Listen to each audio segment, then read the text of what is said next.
I think in India there is a sudden explosion of vehicles. People want to buy their own vehicles, and there is no driver training, there is no driver proper licensing, and therefore you see that there is a total chaos on the roads.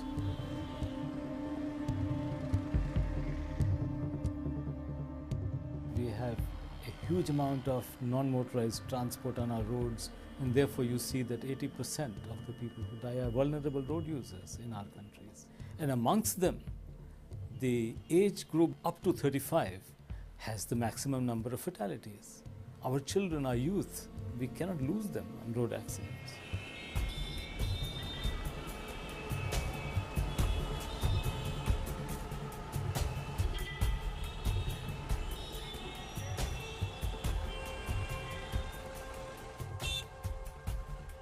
India has a record, a very, very bad record of road safety.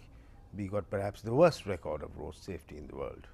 So the imperative of India building in road safety concerns into everything we do is the highest priority of government. And we are now doing that. We can't remain at the bottom where road safety is concerned. We really are at the bottom.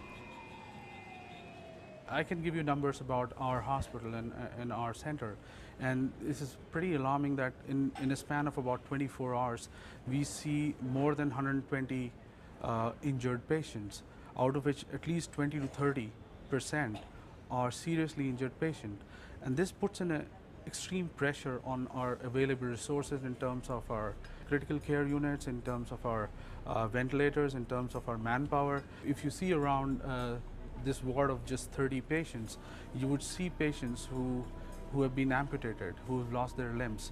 You would be seeing patients who've had serious brain injuries. We see these patients daily.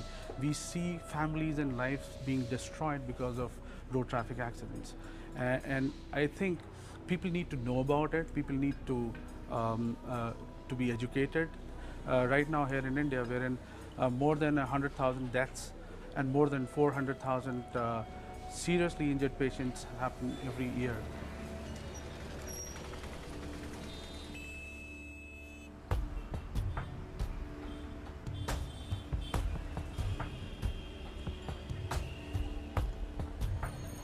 There is also very serious absence of coordination between education, enforcement and engineering.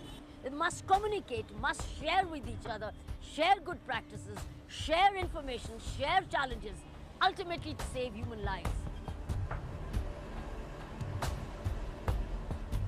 Listen, I tell you, every time I'm driving on the road, I'm not sure whether my vehicle is safe. And particularly if I'm driving after sunset, I'm not sure that my vehicle, even if I'm driving safely, I won't get hit. It's like a daily war we fight every day, daily war to survive, daily war to live, daily war to come back home safe for our family. It's a daily war of survival.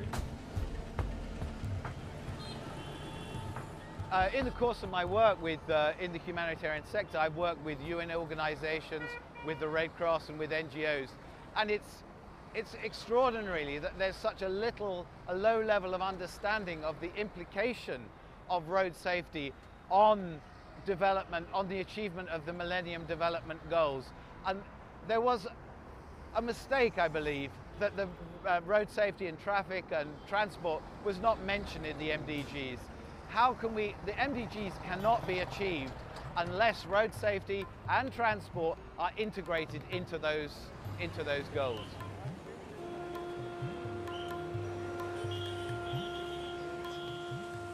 I think having worked with UNICEF and WHO, where the critical issues are how to save lives, how to ensure that people lead healthy lives, and how children can develop.